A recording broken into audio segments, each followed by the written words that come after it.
myself again. But it's the only way you're ever gonna learn. You look back and it's all in the past. I'm dwelling on the thought. Good afternoon, welcome to NUFC Matters with me, Steve Wraith, and welcome to Steve Hasty and Neil Mitchell. It's the three Amigos, a slightly shorter version today. It's only 1 hour. Reason being that the Team Sears t-shirt that I'm wearing tonight means that Stephen Sears is making his professional debut tonight on the Pro Bellum show at the Utility Arena. 7,000 people already going to that. It's on the Lewis Ritson undercard.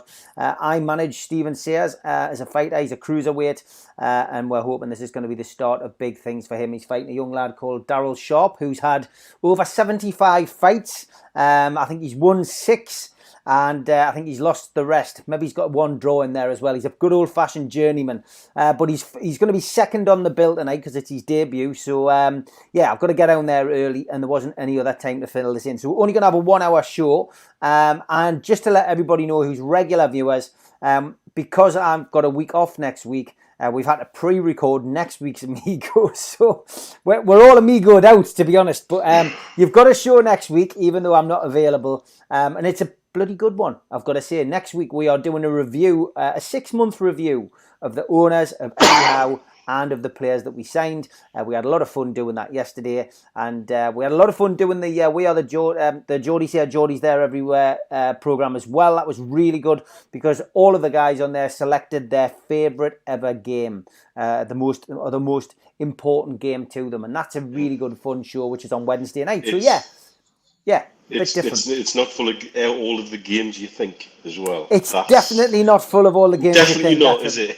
There's a sprinkling of something different in there, definitely from Mitch. That's for certain. But good afternoon. We've still got time to fill in all the gaps with all your usual favourites today as well. But I guess, Steve, let's start off just with the trip to Dubai. Well, in fact, Mitch, no, let's start with you. You're in Dubai, so let's start with you. The trip to Dubai, it looks like it's gone very well indeed, Mitch. Sounds like it's been another fantastic team building exercise. And it sounds like it's gone down very, very well. They kept it low key, very deliberately low key. The facilities out at Nad Al Sheba are second to none. It's a it risen a paper between there and a place called Aspetar in Qatar for the best places to bring their teams for warm weather training. It's as simple as that. So they've done really well. I had a lovely little interaction with Mehrdad. Unfortunately, we've not actually been able to meet up, which was a shame, but I knew how busy he was. I don't expect anything at all. Just to have somebody just drop you a note and say, hi, yeah, try and get to you, but we might not be able to. That's cool. You're busy people, you know. And if it's all for the betterment in Newcastle United, I'm not going to be responsible for somebody coming out and saying, "No, we missed out on that signing because what? I can't meet the Geordie dentist." You know, that's not going to happen. But I think it's been the feedback I'm getting back already from contacts close to the club and in and around the club is that the lads have come back refreshed and rejuvenated the same way they came back from Saudi, and we all know what happened after that. Yeah, we do. Steve, it really does seem as if it's been a positive one. And good to see Callum Wilson and Kieran Trippier out there as well. Yeah, absolutely. I think, as Mitch says, the whole ambience that builds around the squad when they go away on a trip like this, it can fall flat. There can be personalities that get in the way, and there can be problems. But I think, and we've seen it in the past with Newcastle trips and other clubs' trips when they've gone away in the past, where issues have occurred. Players have let themselves down. But we've got a different set of pros now at Newcastle, and I think that they've, from everything that we're hearing, the comments from Eddie Howe, the little reports that are filtering back, it all sounds like it was a really, really positive trip. And as Mitch says again, the fact that we went away to Saudi and the players came back both rejuvenated and with a rapport among them was good. And we're hoping for the same sort of thing when we kick back off next week at Tottenham. Yeah, I mean, it's just nice to see the players getting out there, relaxing and doing a bit of work out there on the the football side of things, but also getting a little bit of R&R and a bit of team bonding. And of course, they had a run out, Steve, as well yesterday. A familiar face on the sidelines as well, Stephen Taylor. Yes, that was good to see. I mean, it's good to see that Stephen's still involved in football. I mean, I thought he got a rough deal at times from the fans, and I thought that he was one of those players that he always give his all. I know that he had the little crazy little characteristics about him, and the little sort of being shot at dawn against Aston Villa, and with the way that he dropped like a stone, all those daft little things, the interactions in front of the goalkeeper when free kicks were being taken. It was all in jest. It was all good fun, and I think that it's great to see ex-players when their careers come to an end, but they still want to be involved in football, and they still want to be involved in coaching. And I hope that he does end up with a career down that path, because let's face it, there are youngsters out there that can always benefit from having ex-pros coming along and going back to grassroots and starting again, and being able to pass some of their skills and talents and knowledge and keeping it in the game. So that's great. A good win, a good team bonding exercise. Goals. I think even Dwight Gale got on the score sheet. I think did he get a brace? I'm not too sure. Yeah, he got 2 goals. I mean, the goal scorers yesterday, it was a 5-0 win. Joe Linton got 1, Dwight Gale got 2, St. Maximin got 2 against Gulf United. Brilliant. Yeah, if you want some context though, Gulf United are one of the new UAE third division clubs, and Stephen's just taken that on. The UAE third divisions had a number of false starts due to COVID, and a number of different teams that have been set up and then dissolved because of the whole COVID situation. So it's nice to see the Gulf League here starting to grow again. Yeah. I've watched teams in the second and in the top flight of the Gulf League here, but to be honest with you, the level of the opposition isn't necessarily brilliant. We should put a team like that away 5-0, but what they've got out of the whole experience, I think that's the most important thing. Yeah, absolutely. And you know what, Mitch? It's just good for some of the fringe players to be out there getting a run. Absolutely. We might suddenly need him in a couple of weeks' time. Who knows? And the fact that they also took the players who don't have squad registration too, that shows you this group is still a group altogether. Yeah. And I also gather Eddie Howe spent an entire afternoon one-on-one with a certain French mercurial winger. And so whatever's come of that, everybody, and I mean everybody, seems to be on with the plan. Yeah. And did ASM manage to get past them every time? Probably. Go on, Steve, go on. I guess the question I'm going to ask you, Steve, is, I mean, a couple of defeats, one against European and world champions in Chelsea, a defeat against relegation rivals, Everton, but no goals. And there has been a lack of goals. And Dwight Gale back on the score sheet, Steve, as you just rightly mentioned. Is there hope, do you think, that perhaps Eddie might go for a 4-4-2 in his next game against Tottenham and give Dwight Gale that opportunity to break back in? Because Chris Wood may have to get used to playing 4-4-2 when Wilson eventually returns to the team. So would it not make sense to play another potential number 9 alongside him to get him used to playing in that formation? It could, but there's also the issue of Chris Wood coming back from international duty, isn't there? I don't know when Chris Wood's due back. I don't know whether the New Zealand have got another game next week. I know the international fixtures carry on till next Wednesday or Thursday. You've got Almiron, who's out there with Paraguay, who probably won't be back until the back end of the week. You've got Guimaraes, who's also out there with Brazil, and again won't be back.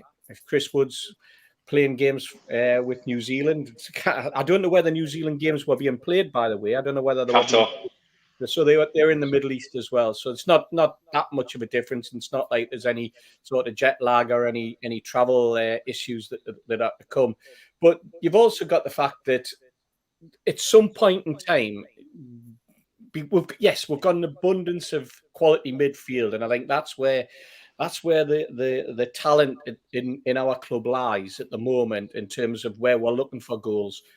But it just needs Chris Wood to come back with a knock or a slight strain or something like that.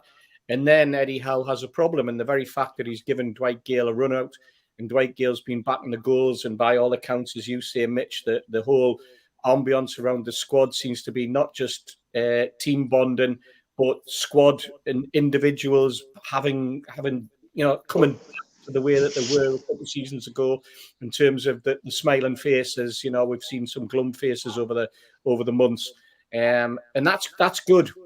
So it could well be that we may need Dwight Gale coming back towards the end of the season. And the very fact that he's getting a run out is important. I was going to say run around. I was going to say run out. I don't know what I'm saying, actually. It's all over. You know what I mean? It is. It's important. It's important that we've got a guy who there can score goals if he's given the opportunity. And we may need him. So, fine. Brilliant. Dwight Gale, Mitch, is it time to give him a run out? Malcolm MacDonald on our show seems to think it is. That's interesting, because I don't necessarily think so. But if he's engaged and involved, is the very opposite of what I was told he was at certain points in the season so far. He's a very useful guy to have sitting on the bench. And I don't think they'll change the formation necessarily. I don't think they'll necessarily change the formation when Wilson's fit. I think Wood will lead the line to a certain point, and then there'll come a time when Wilson's eased in, and I don't think you'll play the two of them together, personally. I think you'll go a different direction. But you know what? That's why he's the coach and I'm not. You don't think he'll change when against certain teams? Do you not think because he's got the option? He might do it. You're right. He might do it. It also keeps other coaches horses for courses. Yeah, it gives the opposition something to think about as well. But certainly the message I'm getting across the board is everybody's coming back from this very happy. I was asked not to share where they were staying when I knew where they were staying, and I tried very hard to stick to that for everybody's sake. But I did let a couple of the lads who've got young'uns who I know are mad daft and would love that little bit of signed memorabilia, what have you. So I let a couple of the lads who had young'uns know, if you go and hang around here, you might bump into someone. And the pictures I've seen of them with their bands, with the squad, really have made my heart dance this week. And it makes me want more. I want more of them in this region. And I want everybody to celebrate it and everybody to enjoy it. And if that's left me feeling like that, thousands of miles away, I think that squad's coming back with a point to prove. Yeah, good stuff. As I say, a shorter show today, and like to get through as many things as we can. We do often do T-shirts, as you know, for the food bank. Now, the Joe Linton T-shirt has been won by a guy called Vincenzo on Twitter. So congratulations to him. He has had the winning bid accepted, and that is £100. So I've copied in Steve Hasty and John from Q-Tech today to get in touch with him, and for you to get in touch with them for that £100. So thank you very much for your generosity. And we have a new T-shirt which features somebody who regularly contributes to the show. It is Malcolm MacDonald, Supermax Superstar. How many goals have you scored so far? Malcolm will sign the T-shirt. And that will be up for 2 weeks, because next week's show is not live. So that will go up for 2 weeks, and you have an opportunity to bid for that. All proceeds, once again, going to the food bank. So please bid generously. Okay, time for The Day I Met.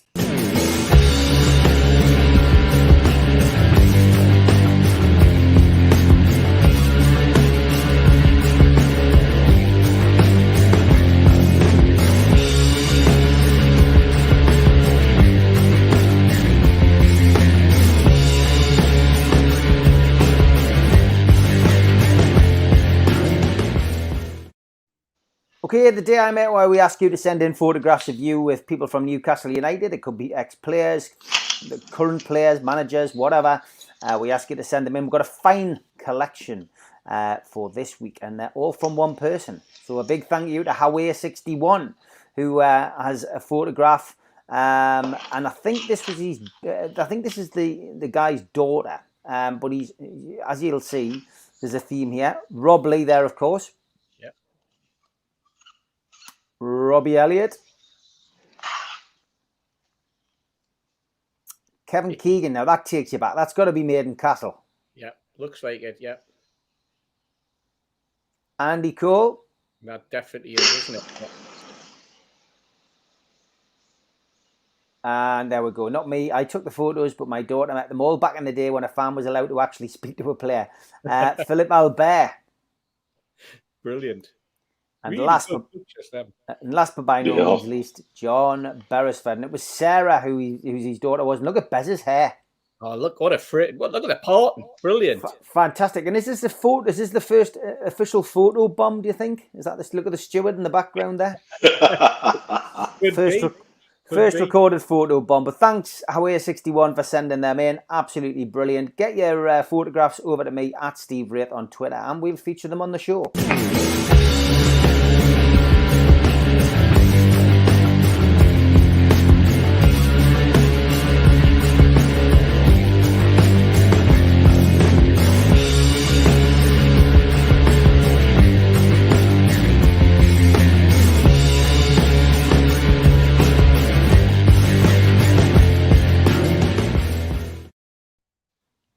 I wanted to ask you about this one, lads. Now, this is a tweet put out by Tune for Change, and I've seen a little bit of this going on social media aimed at Castore. Now, as we know, the new owners haven't, got their feet under the table so far as to be able to change some of the things that were left in position by Mike Ashley. But Tune for Change put up this: faulty kits, incorrect name sets, no NUFC badge, poor quality, fans waiting weeks for response to complaints, if at all, major supply issues, better never stops, better never started. I don't think I could have summed it up any better, really, in a tweet.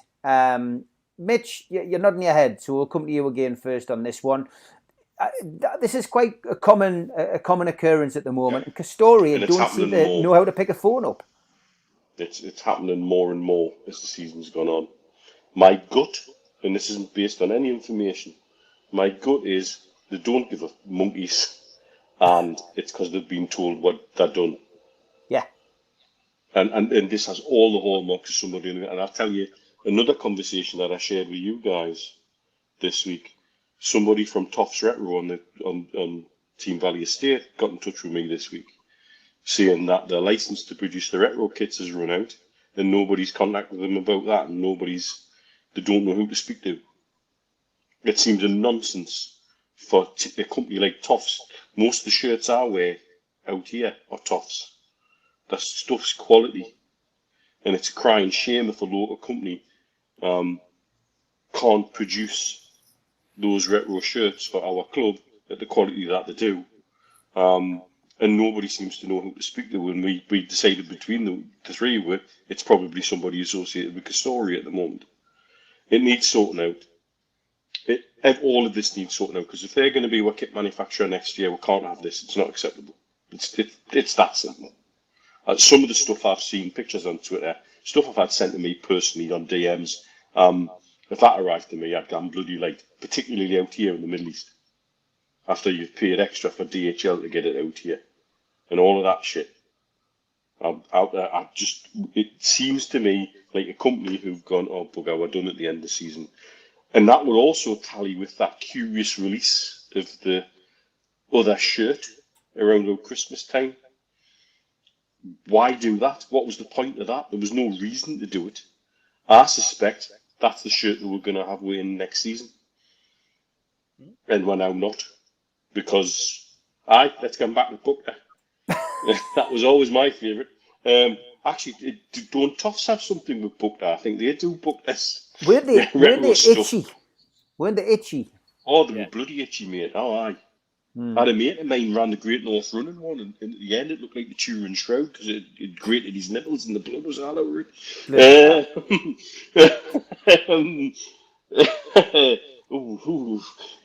But yeah, I think they're a company on the way out. That's why I think we've got all these issues, because I just think that genuinely. I mean, I got sent a picture of a hoodie with the Newcastle logo and the Castore wings on, and it was squint, and it wasn't even just a little bit squint. I think even Stevie Wonder could say it was squint. Steve, what's your thoughts on it?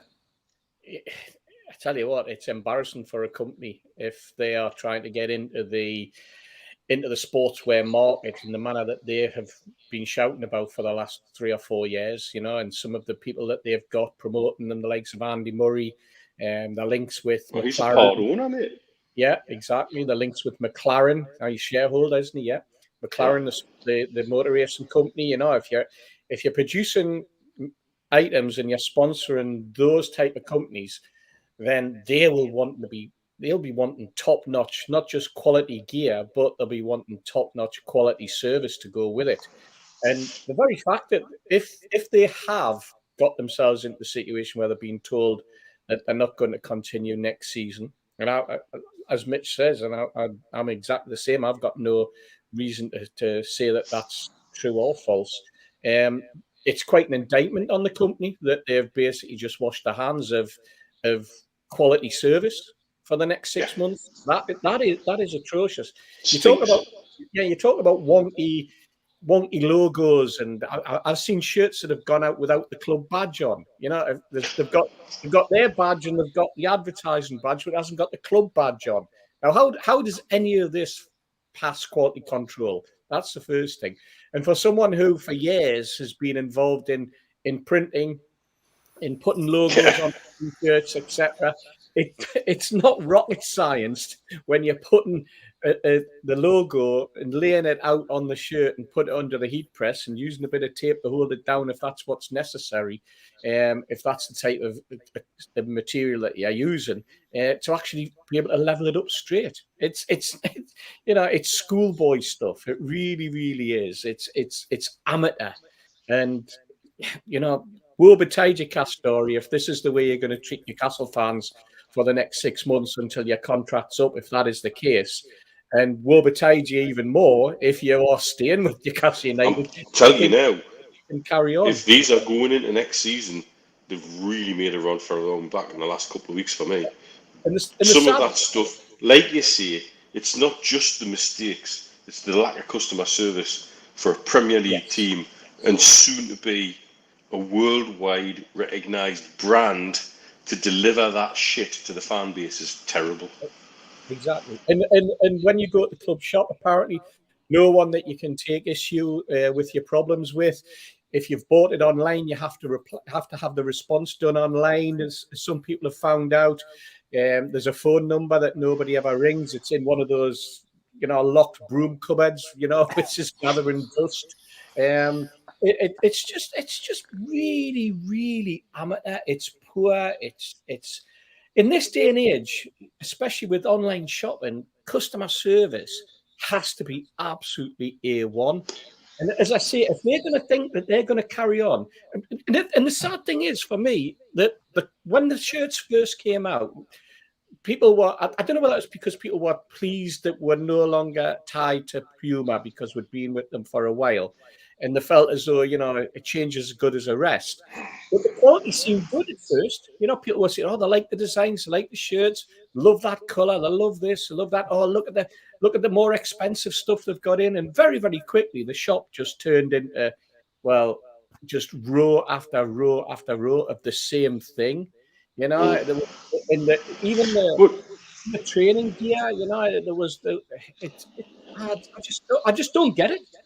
I don't know what you've found or anybody watching's found, but I've got a home shirt and I've got the third shirt, the sky blue one. They're both the same size. But they're not. No, they're not. They're not. Yeah. They're absolutely not. If I wanted to put it this way, I could pair the home shirt with the Budgie Smugglers and that would look fantastic. That's all I'm going to say. And it's nowhere near the same size as the third shirt. I actually think the third shirt's a better quality than the home shirt. And I think people were expecting maybe different shirt sponsors, and I think that's why we've been left with that odd arrangement where you've got that four, that once you see it, you can't unsee it. Yeah. And I don't think that's necessarily Castore's fault, to be fair. But there's other ways you could have got around that. in my opinion. And I'm sure you've got a million ways to get around it, Steve, given your background in printing bloody shirts for years. And so, it's super frustrating, and it's not. We could probably bolt this little bit on to some of the stuff we've discussed for the pre-record next week in terms of where things have gone right and where they've not gone so right. And I think so far for me, the Castore deal started really promising, but it's fallen to pieces very quickly at the minute. Bit like some of the shirts. Yeah, it's something the club's got to get. They can't sit back. The owners can't sit back. The management team can't sit back and just let this ride and just leave it up to Castore to try and sort it out. Because it looks as though Castore haven't got the ability to sort it out, or the wherewithal, or the desire to sort it out. So someone's got to get a grip of it inside the club, whether it's the marketing team, whether it's the legal team, or whether it's going right to the very top where people can actually kick backsides legally and get something done for the fans. But somebody's going to have to get a grip of it sooner rather than later, because it's going to turn into a massive, massive embarrassment. Yeah, it will do. Okay, thank you to our sponsor, SpiderVPN, for all your internet security. Google SpiderVPN. They are the boys to trust. Come up at the top of the Google search list. Get yourself onto there and find these guys today. Thanks to skipsandbins.com. Telephone 0800 25 45 25 3. Email inquiries at skipsandbins.com. Website www.skipsandbins.com. Easy contract free and pay-as-you-go waste collection. Thanks to L&G Family Funeral Directors. 0191 389 7245, and to Garden of Healing Dispensary, CBD hemp and cannabinoid specialists, www.thegohd.com. Thanks to Arcot Interiors, based on Heaton Road, for all your kitchen interiors. Google Arcot Interiors, they come up at the top of the Google search list. And thanks to qtechshop.co.uk, the makers of pool tables and snooker tables in Wallsend, Newcastle. Thanks also to Cleekai, meet the new Game Over screen, drop into a Clearun device near you. They're also available on Apple Store, Google Play and clearun.game. Check out Jab Signature at jabsignature.co.uk. And thanks to Media Arts for help with all video content. If you want to subscribe, hit the Newcastle Legends logo in the bottom right-hand corner. You can subscribe for free. We do 7 shows a week, even when I'm not here. And hit the thumb up to like the channel and the video. Click share to share to your social media, and drop into the comments box to speak to like-minded Newcastle fans. We're also available as a podcast on iTunes, Spotify, Podbean and other podcast providers.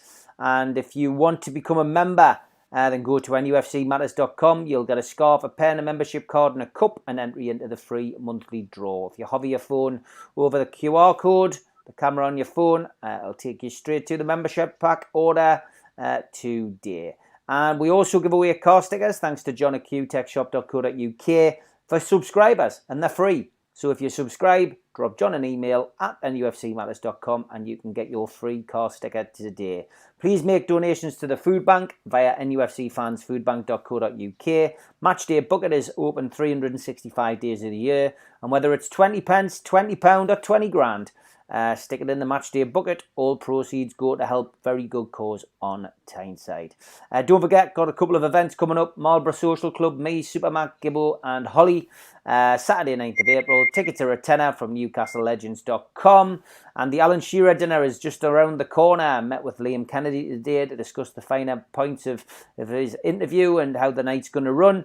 260dinner.co.uk is where to buy your tickets. And the raffle is going to roll over next week whilst I'm unavailable to do live. So win 2 tickets, enter now. It's a £5, 99 to 1 chance of winning, and get your tickets now from nufcmatters.com. Okay, John from QTech runs a quiz, as you know, over the 4-week period. Clue 1 was Southam and a picture of the Tyne Bridge. Question 2, or clue 2, is 1980 to 1984. 1980 to 1984. So write the answers down to both of those. There'll be 2 more clues. There won't be one next week because I'm not here next week. But there will be 2 more clues to come. Once you've got all 4 clues, a question will be asked, and the first person in the chat to give the answer will win the prize. And we've still got these tickets to give away for Wolves, courtesy of qtechshop.co.uk. Fancy 2 free tickets to Newcastle versus Wolves. Simply like, retweet and @ 3 friends and follow me on YouTube to be entered into the draw. Simple as that. You could win 2 tickets for the Wolves game. That's all you need to do. Okay, time to go to our next section, and this time it's going to be Tweet of the Week.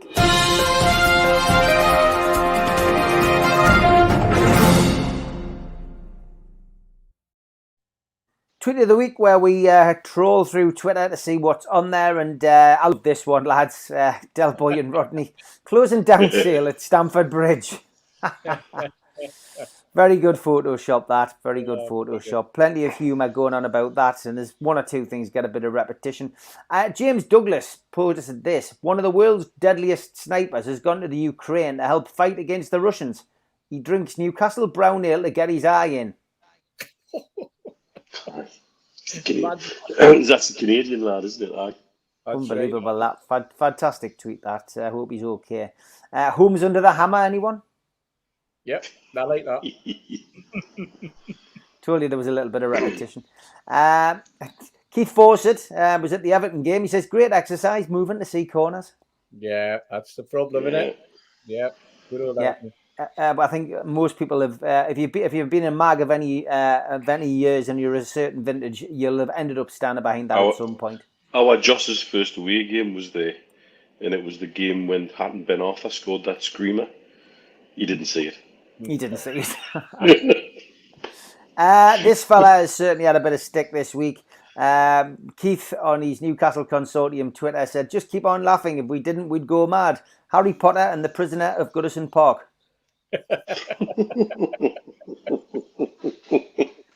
He also featured on here, Scouse Facts. Steal luxury, car equals 60 seconds. Rob a house equals 60 seconds. Cut a cable tie, 14 minutes. And that's from Keith, the Sunderland fan, on Instagram. He's a good lad. Paddy Power, here it is. It's weekly outing. Chelsea have released a statement after their win tonight, asking to be sent straight through to the FA Cup final for the game to be played at Stamford Bridge, with Gianfranco Zola refereeing the game for sporting integrity reasons.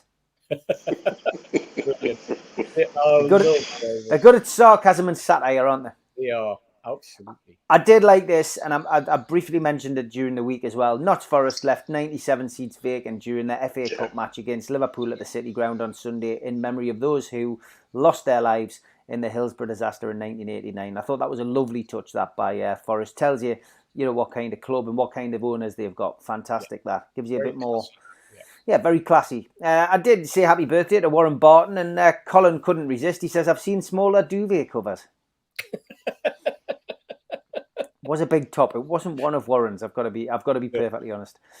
Ian Hull again with these picks up these things, doesn't he? And me and Mitch both spotted this. This is what I meant to send. Worst film I've ever seen. Sid James wasn't even in it. Carry On Flight Bag.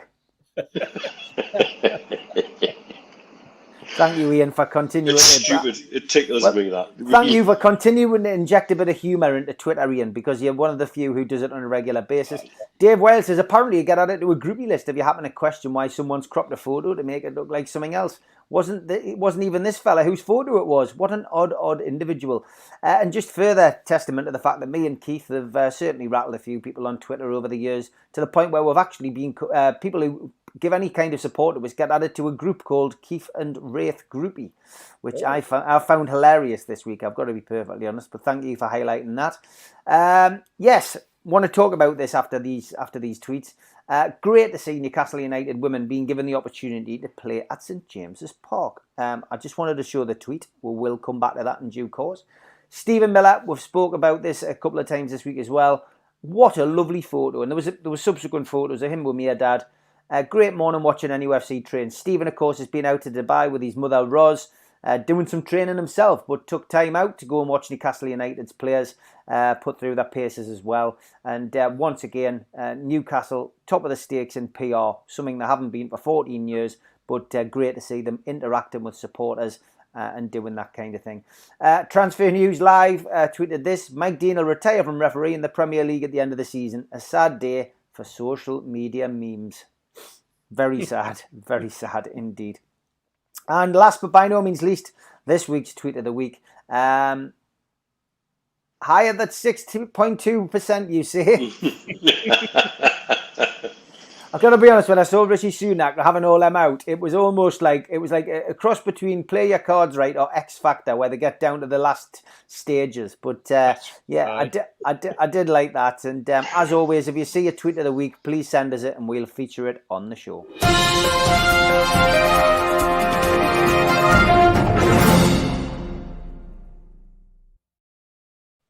So yes, Sunday the 1st of May, St James's Park, 2:00 kick-off, Newcastle United women against Barnsley women. And it's £3 to get in, Steve. I think this would be great if Newcastle United supporters could get behind this 100%. It would be great if we could fill the place. Yeah, it's a day after the Liverpool game. No reason why we can't. No reason why we can't get behind the women's team. With a bit of support. I'm sure there'll be plenty of kids there as well, plenty of girls who play football, providing they're not playing themselves on Sunday. Should be a great opportunity for the girls to show the rest of Tyneside how they're getting on, the sort of quality football that they can play. I mean, we've had a women's team for quite a long time, and Mitch and I were talking about it before we came on air. You know, the very fact that in years gone by, the girls' team wasn't even given the opportunity to wear black and white shirts with the Newcastle logo on. You know, the Newcastle sponsors at the time, who were Virgin, if I remember rightly, wouldn't allow them to wear the black and white shirts with the logo. And at the time, all the girls wanted to do was to wear black and white.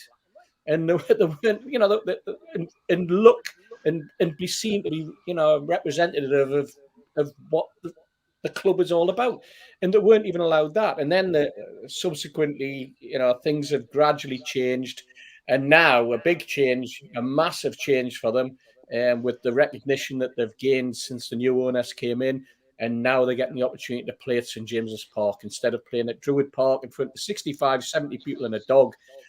Let's hope they can get a chance to play in St James's Park in front of 52,000. That would be great for them. Mitch, do you think they'll plough a bit of money into the women's team? Amanda and me and Dad have made a point of going along there. Do you think we're going to see them make an outlandish signing for the women's team as well? The women's game still has a long way to go. And the only people who genuinely are in a prime position to support it and make it grow are the owners of the clubs who have the women's clubs affiliated with. People like Amanda and Mehrdad. And they do seem keen to get involved. And therefore, what will come with that is investment. There has to be. And you know, even our ladies team has a way to go to the top flight in England even. They'll only do that with investment. But it can be done. You know, I think one of the things that people don't realise, and probably doesn't sit well with some people because they don't want to hear it, is that effectively, like, Ashley underwrote the women's team for quite a number of years and the way it was running and supported. But like everything else under Ashley, underwriting it's one thing, allowing it to develop and grow is a totally different kettle of fish. And with investment, they'll be allowed to develop and grow. And Amanda and Mehrdad seem very, very keen to do that. And so they should. Why shouldn't we have teams competing at the top flight of everything, at every level? Anybody who wears the black and white shirt and wears that crest on their chest should be supported, and we should be playing at the top flight and everything. Why the hell not? That's not a bad aspiration, is it? It's to bring it on. Bring it on. I think one of the issues they have, obviously, is that they're currently playing in what is basically a split set of divisions. So we've got the women's in the north and women's in the south league, or split that way, and then it goes into the championship, and then it goes into the Premier League. Now, Manchester United got themselves parachuted into the Premier League, you know, a couple of seasons ago. Absolutely scandalous. When you look back at the way that women's football had developed, and all of a sudden Manchester United appeared on the scene and went, oh, you know what, I think we'll have a women's team again. And they were literally almost guaranteed a place in the Women's Super League within a season.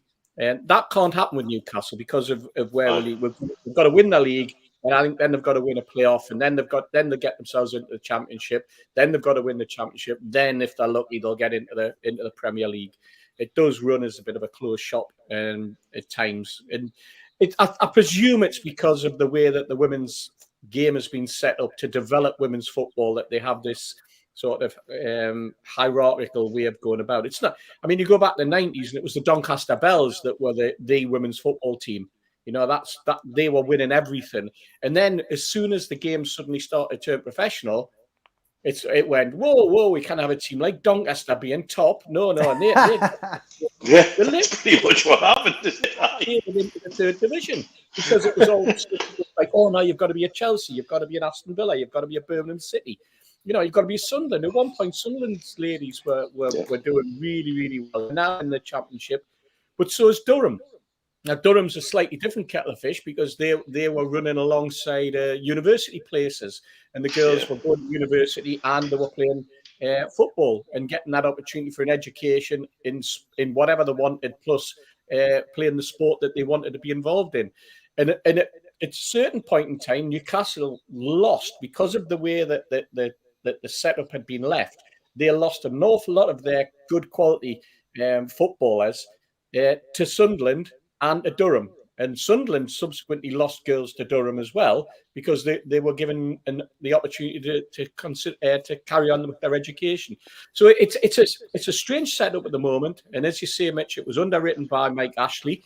It runs currently under the auspices of the foundation. Steve Baharrell's in charge of the company, if you like. But let's see where it goes in the next couple of years. It's going to go up. It's going to go forward. It'll hopefully get some investment, and it'll be treated in the way that it deserves to be treated. Yeah, I remember Cowgate Kestrel's Gary Milliken. I remember doing a program called A Seat in the Stands, I think, with Eamon Holmes, which was a regional program, and I remember being on with Cowgate Kestrels. I'll have to dig the clip out. I've got it somewhere, and I was bigging up women's football even then, and I was saying that one day it will be as big as the men's game. Brave statement to say 25 years ago, maybe 30 years ago, but it's getting there slowly but surely. It's certainly getting there slowly but surely. And I think Cowgate Kestrels did become Newcastle women. That was just cogs ticking in my mind that was what happened. I think it was Christine Hutchinson was one of the women in the Northeast who was really, really pushing women's football at the time. She worked with my father in teaching. And I think she's probably still involved in women's football to a greater or lesser degree. And you know, she played for England. I remember watching her playing with the staff that my dad was involved in at the school, and you know, she was as good as any of the teachers who were playing at that particular time. You know, she could give you a good run for your money. So you know, it's nothing new. Women's football's nothing new. What is new is the women's game getting the opportunity. That's what's become new, especially in the Northeast, as I say, and not just the Northeast, but specifically in Newcastle. And let's hope the girls get that opportunity to play in front of 52,000. Yeah, well, we'll keep pushing it on here. That's for certain. So please try and get along if you can. Newcastle women taking on Barnsley women at St James's Park. Hell of an opportunity for the ladies. Sunday the 1st of May, St James's Park, 2:00 kickoff. Only £3 to get in, and that is well worth the entry money to go along and support them. And I think it would make a nice statement to the owners that we're not just behind the team itself, but behind everything to do with the football club. And I think it will be a major repayment for the stuff that they've done for us. It will be almost like our way of saying thank you in a different way. I know it seems a bit bizarre maybe, but I just think, you know, collectively, if we could pull together and do that, I think it would be fantastic. I do want to say thanks to Football Prizes. They've now donated another top Football Prizes. It's on sale now. I've stuck the link in the chat, so anybody wants to jump in and try and win a Matt Target t-shirt, Matt Target shirt, sorry. Well, and it's framed as well, signed by Matt Target. That's up now. The link is in the chat, so get yourself onto there. Football Prizes, of course, have given us some great stuff over the last few weeks and are doing rather well with it. So well done to them. Great initiative, good idea, and I believe they're linked up with other clubs as well. So good stuff. Okay, as I say, only about 15 minutes left before I get off to the boxing. So as I say, it's only 1 hour long, this show. And as always, we have a few lookalikes to get through.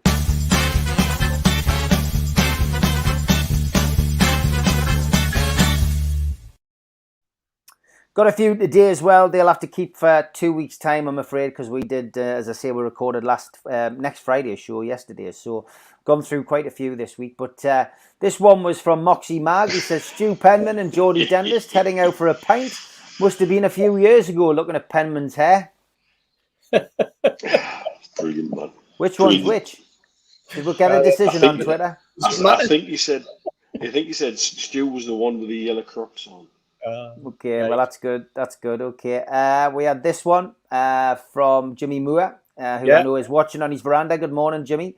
Yes, Jimmy. Two lookalikes, Steve Hasty and Gordon Strachan. I've never had that one before. You had worse comparisons. Yeah, I did meet him at Paddy Crowren's bar many, many years ago. Yeah, okay. This one was from Tom Dixon, Doc Cotton and Gary Neville. I'd love to know. Tom actually does some really good investigative work for these, doesn't he? Yes. Jacob says, lads, any idea why Emil Kraft is at the Forest game and not in Dubai with the team? That's a good one, that.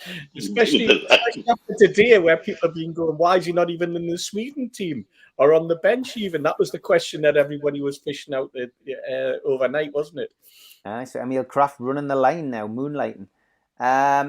Lookalike from Dean, he says, has Mr. Steve Hasty went out to Dubai with the lads? And what you can see in the bottom of the picture there, Steve Hasty he's got his legs out. Yep. And he's enjoying the sun. And after you probably get cheap flights there, Steve, did you? Yeah, I do. 90% off. So there we go. Steve Hasty was there, in fact. Poor Liam gets compared to Desperate Dan every now and then. And Albert Mooney's done it again. That is a classic Albert minded. Oldham but golden. I'm sure we've had this one before as well. He says, new segment for your show, Steve. Of course you have. Thank you, Albert, for that. And we had a few bizarre ones, and this one was one of them. The biggest joker this country has had, and Les Dawson.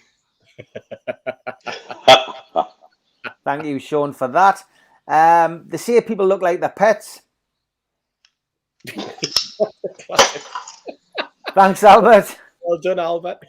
Albert, that couldn't have been his. I don't believe he had a cat. He definitely had a dog, but I don't believe he had a cat. He had a German Shepherd. Right. Yeah, he had a German Shepherd. Okay. Following in the same kind of vein. Thanks, Gary. Yeah, you know what? You really need that with the various things that get thrown at you on occasion. Exactly. Yeah, Gary, with friends like you, Gary, I don't need enemies, mate. But the winner, and he knew he was the winner as soon as he sent this, Chipper. No wonder you went bald, Steve, mate, with hair like that. I wouldn't blame you. Of the Jeremy Kyle show. Hold on. Oh, that's very good, very good. All you need is a bit of a mop or something at the top. You'll be spot on. Probably one in the cupboard out here. But yeah, keep them coming in. I've already got a few for 2 weeks' time. That's your two lookalikey for this.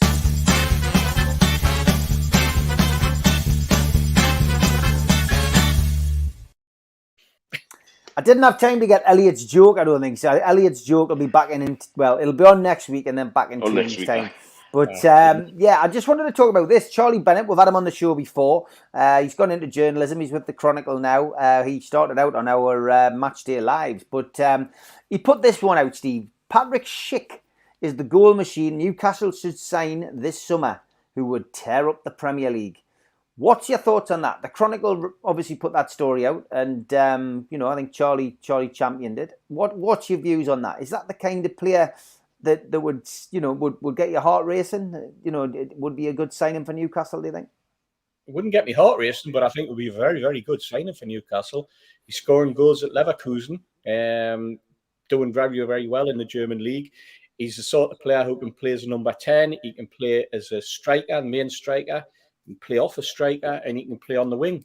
I think he's 6'3". He's only what 25, 26-year-old. He can score goals, as I say. I think he scored. I think his record in the Bundesliga over the last couple of years is like 1 and 2. You know, I think he's a really, really good footballer, an intelligent footballer, and I think that this is going to sound rather odd, but I think when you bring players in from Germany, I think the league in Germany is very, very similar to the Premier League, and I think that the players that come in tend to find it a lot easier. And then I'm going to say, except Joe Linton, because you play him in the wrong position, and it takes you 2 years to find out what his real position is. You know what I mean? But, it sounds like I'm sort of cutting my own throat there. But I think that having been to Germany, having watched German football, having seen it live, I think the game, although it is a little bit regimented in terms of what tends to happen, and what I've spotted every time is that, you know, when you got the ball, the opposition then just fall back in place, and it's a case of right, get past us, and then it becomes that metronomic football, and it works the same way again. But I think it'd be a really good attribute. Mitch? He brings a little bit of Wood and a little bit of Callum Wilson, and he's the right age, and he has a little bit of versatility. Him starting a game with Wood and Wilson on the bench, what a delightful little trio of options that is. Did you know what? Until I'd seen that 2-3 week, I'd never really thought about Schick, and he had a very good Euros as well, and he looked the part. And so, get him at a decent price. Yeah, it wouldn't get me heart racing, but like Steve says, what a good signing it would be. I think Leverkusen paid something like 25. You need people who are going to fit in, don't you? And again, how they are off the pitch is just as important as how they are on the pitch to Eddie Howe. I think very much most of the signings are going to be guided by their personality as much as their performance. And I suspect how works on a platform that when you get the right people mixed with the right personalities and the right level of standard of football, something synergistic happens. Mm-hmm. Yeah. Okay. I've got to ask you about this, lads, because it's really it's tormented me over the last couple of weeks. And that is the fact that Matt Ritchie is still at the club, yet our supporters have decided to start singing Magic Hat, Ritchie's song, to Bruno. Steve, I'm flabbergasted because I'm struggling to think of when this has happened in the past. Usually when someone goes, fair enough. Yeah. But isn't this akin to maybe I don't know, Philip Albert being there, and then, you know, bringing in another centre half, and then, you know, singing, you know, the Philip Albert song to them. I don't know. I just think it's a little bit bad crack on Ritchie, who's been a great servant to the club. I know where you're coming from. It does seem a little bit. But the problem is with Matt is that he's turned into the forgotten man, hasn't he? I think people have forgotten that he's still there. And he's still, as you see, he's still part of the 25-man squad as well, which I think surprised a lot of people. I think there's probably better songs that they could find. I think, you know, having one song that covers two players in your squad is a little. It's pushing the envelope a little bit, isn't it? You know, to be perfectly frank. I mean, has Matt been in touch with you, Steve? Has he? Well, no, but I did shout. I did shout at him at Everton and say, "I'm not singing this song, Matt." I don't think he heard us. But I thought maybe he'd put a formal complaint in, or he's asked you to, you know. Well, I've been winding Holly and Dave up about it actually at the game, and they're singing it, and I'm just refusing to sing it until he goes, because I just think it's the height of bad manners, nicking someone's song and singing it for somebody else while he's there. I mean, Mitch, however, man, he's already got a song, Bruno. I mean, it's the changing of the guard, Steve, and you know what it is. There's certain things happen at the football these days. When I was chair of the trust, I was asked to understand why some of the younger fans had done X, Y, or Z at a game. I could get inside their heads and say, I can see that. It's not what I would have done, and I don't find it necessarily as amusing as they do, but I get it. As time goes on, sometimes what I see the fan base doing, I just don't get that. And nicking somebody's song and transferring it before somebody's gone might just be part of the normal changing of the guard these days. Disposable society. Yesterday's paper is tomorrow's chip paper. It is what it is, man. Just Poor Matt. I can't. Do you know what? If the worst thing in the world we've got to be bothered about is Matt Ritchie having his song taken off him, we're in quite a good place, to be fair. It's just me looking for a problem, I guess. There we go. Yano says Ritchie still has the song, but with different words. Ritchie used to be magic. He wore a magic hat. Oh, how are you, Yano? How are you, Yano? Oh, Chris, that's not out the club yet. The 11 meters DX channel says could be worse for Ritchie. Could have ended up with a Paul Cannell song. Yeah. People of a certain vintage will, of course, remember what the Paul Cannell song was. Anyway, Julie, it might be a short show, but we haven't let you down.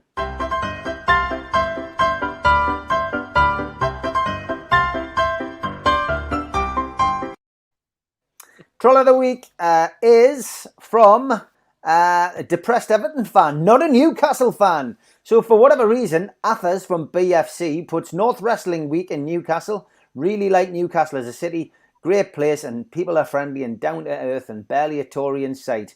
And depressed Everton fan, for whatever reason, chooses to tweet him and say, Steve Wraith's a Tory and from Newcastle. Ha ha ha! What a bum. Gotta say, lads, that's completely different to what I normally get. But thank you anyway for the person who pointed that out.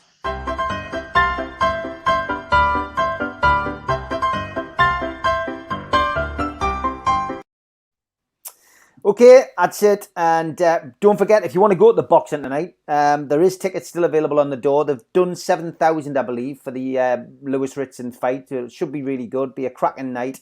Lewis Ritson's fighting. Troy Williamson is on the card.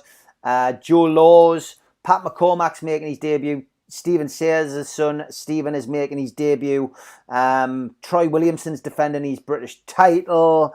Joe Mafosa is boxing. The Black Diamond is boxing as well. So if you want a good old-fashioned night of Northeast boxing, there are tickets left on the door. So get yourself along. If you're going to sit in the house, then I believe it is on Probellum's Facebook page or YouTube page. You'll find a link.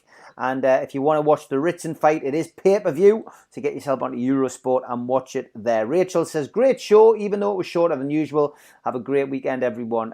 Thank you very much, Rachel. Thanks to everyone in the chat. Thanks for all the moderators.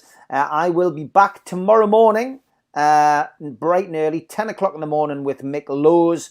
And we're going to try and squeeze one in with Holly on Sunday morning. Before I have a week off. But don't worry, folks, there is 7 shows all primed and ready to go next week. You'll still get your hit events, NUFC Matters, and we'll be back live a week on Monday after the weekend. Okay, Steve Hasty, Mitch, enjoy your bit of time off that you've got. Thanks for doing these double shows this week, and look forward to catching up with you when I get back, mate. Take care, lads. Right. Take care, everyone. Take care.